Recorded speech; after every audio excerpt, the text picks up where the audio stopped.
Hello everyone, in this video we're going to cover problem 50 for precalculus. Alright, so here we go. We have 2 sine squared,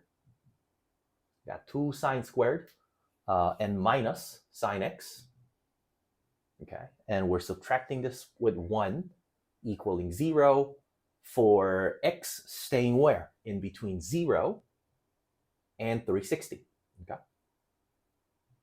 All right, so determine the number of solutions to this trigonometric equation. So good, we don't have to find out all possible solutions. We just have to find out the number of solutions. Now we're going to use the same approach as we've done for problem 49.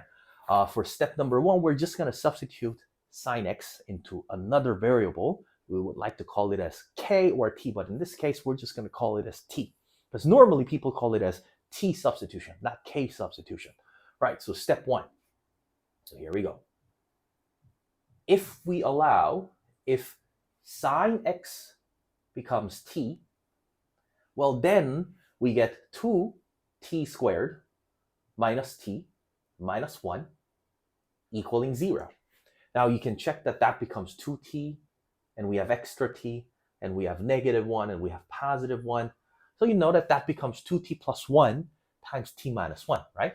So we have 2t plus 1 times t minus 1 equaling 0.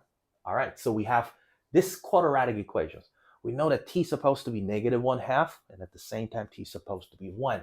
So t is supposed to be negative 1/2, or it can be 1, right? Okay, so let's just try to use step number 2. Step number 2. Remember that the x values are locked between 0 and 360. So we're just going to set sine x equals negative 1/2. Sine x equals negative 1/2. Now remember that this is going to be the y coordinate of the terminal arm on the unit circle. That got to be negative 1/2, right? So drawing on the unit circle, we just got to figure out when we hit negative 1/2. The terminal arm is supposed to look somewhere down here and somewhere down there, okay? So I can tell you that x is obviously becomes, well, it's not obvious, but x is just going to be 180 plus 30. So I can tell you that becomes 210, or it can be 330.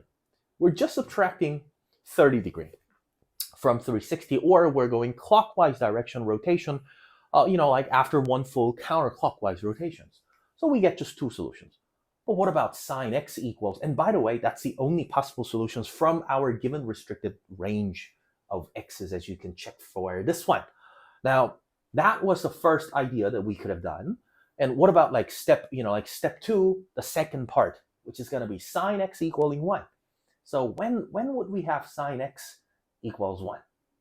Well, I would say on the unit circle,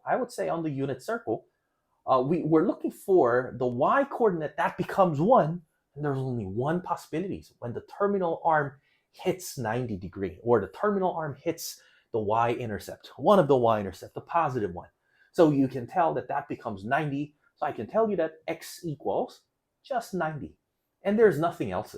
Unlike the other, the other possibilities, or something that we've covered in the previous examples, well, we usually get another pair that gives the supplementary pair, but this itself is it's self-supplementary pair, right? So we have 1 and 2 and 3. We got 3 solutions, 3 real solutions, satisfying the given quadratic equation under that restrictions. So the answer becomes 3, and that shall be it.